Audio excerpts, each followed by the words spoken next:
In the peaceful town of Elmswood, where gardens bloomed with color and neighbors knew each other's names, lived a woman named Catherine. She was admired not just for her beauty, but for her grace and kindness. Her voice was gentle, her eyes deep with thought, and her heart always open to others. Catherine was married to a man named William. He was charming, elegant, and successful in business. To the world, they were the perfect couple, holding hands at dinner parties, laughing in cafes, and walking side by side through the park as if nothing in the world could ever come between them. But behind Catherine's bright smile lived a growing shadow. For months, she felt something changing. William came home later than usual, sometimes forgetting to kiss her goodnight. He grew quiet, distracted. The warmth in his eyes had started to fade. At first, Catherine told herself it was just stress from work, the weight of responsibility.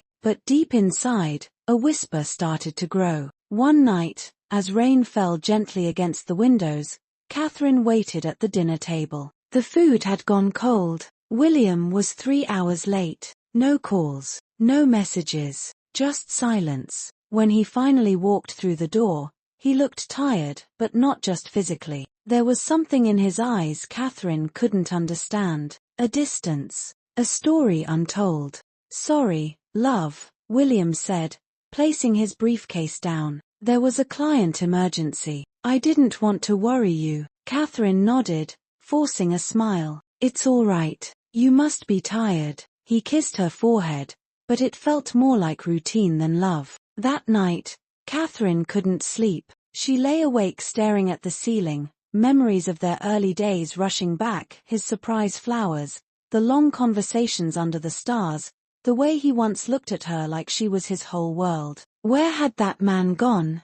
Days passed, then weeks. William became more secretive with his phone. He changed his passcode. He went out on business trips more often, but he never offered details. Catherine's heart ached, but she said nothing. She watched. She waited. One Sunday afternoon, Catherine visited the town's old bookstore. It was her place of peace. As she browsed through the shelves, a voice behind her said, "You always find the best books." She turned around and smiled. It was Mrs. Alden, an elderly woman from their street. They chatted for a while, laughing about silly romance novels and favorite authors. Then Mrs. Alden said something that made Catherine's hands freeze. "I saw William yesterday near Maple Street. He was with a woman. She was holding his arm. I almost called out to you, but realized it wasn't you beside him." Catherine's heart stopped. She smiled weakly. "Are you sure it was William?"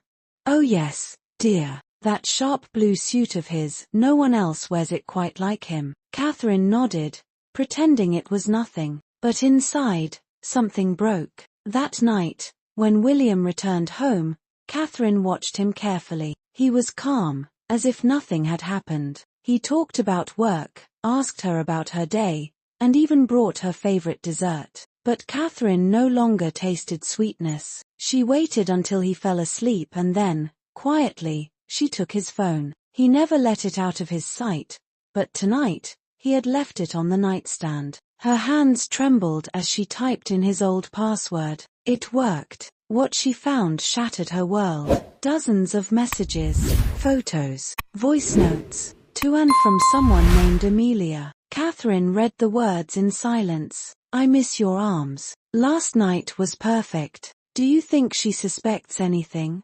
Tears welled in her eyes. Her breathing grew heavy, and a scream built in her chest, but she held it in. "Not yet. Not like this." She stared at the man lying beside her, peacefully asleep, as if he had done nothing wrong. Her heart cried 1,000 questions, but her lips whispered none. The next morning, Catherine acted as if nothing had changed. She smiled. She cooked breakfast. She kissed him goodbye, but something inside her had shifted forever. She wasn't the same woman anymore. She was now a woman with a broken heart, and a secret of her own. Days turned into weeks, and Catherine carried her secret like a quiet storm beneath her calm smile. She said nothing to William. She didn't confront him. She didn't shout or cry in front of him. Instead, She watched. She studied him, his patterns, his silences, his lies hidden behind soft smiles. And while he believed she was still the loving, trusting wife he'd always known, Catherine was writing her own plan. Not of revenge, but of truth. A quiet, powerful truth that could no longer be buried. One morning, she visited a lawyer in the next town, far from Elmswood's whispers. She asked about property laws, about her rights, about divorce. The word burned her tongue, but she needed to know her power. She wasn't going to be the broken one. She wasn't going to be a victim in someone else's story. That evening, William came home with roses. He kissed her neck. "I missed you," he said. Catherine turned and smiled. "I missed you too." But deep down, she wondered if those same words were whispered to another woman that very same day. That night, as they sat at dinner, Catherine looked into his eyes. "William," she said softly, "do you love me?" He looked surprised. "Of course, I do. Why would you ask something like that?"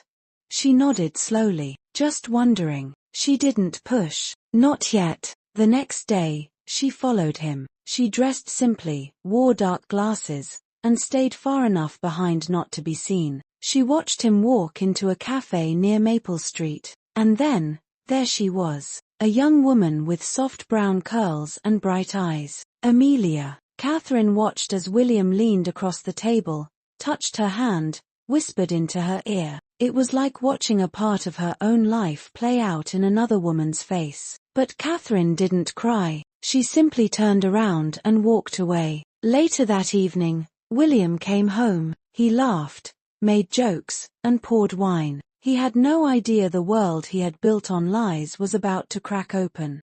That night, Catherine left a small envelope on his pillow. It contained printed screenshots of his messages with Amelia. She said nothing and went to bed early, pretending to be tired. In the middle of the night, she heard him wake up and shuffle through the pages. He stood at the bedroom door in silence. "Catherine," he finally whispered. She turned, her eyes calm but fierce. "You don't have to explain. I know everything." He stepped forward. "It meant nothing. I was lost. It was a mistake." She raised a hand. "William, I've heard every excuse in the world, but the truth is simple. You made a choice. Not once, but again and again." He sat at the edge of the bed, head in his hands. "Please.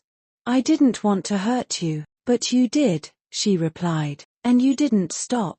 You lied. You betrayed the one person who believed in you." He looked up, eyes glassy. "Catherine, do you still love me?"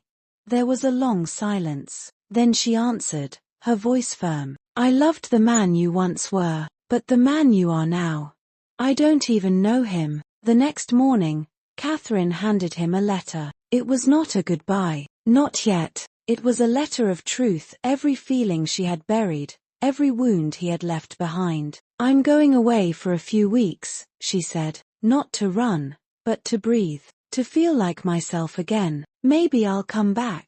Maybe I won't. But I need to heal from what you did to me." William tried to stop her. He wept. He begged. But it was too late. Catherine walked away with her head held high, not broken, but reborn. I hope you enjoyed this story. Have you ever experienced? Share your stories with us in the comments below. Don't forget to like and subscribe for more stories and adventures. Thanks for watching, and we'll see you in the next video.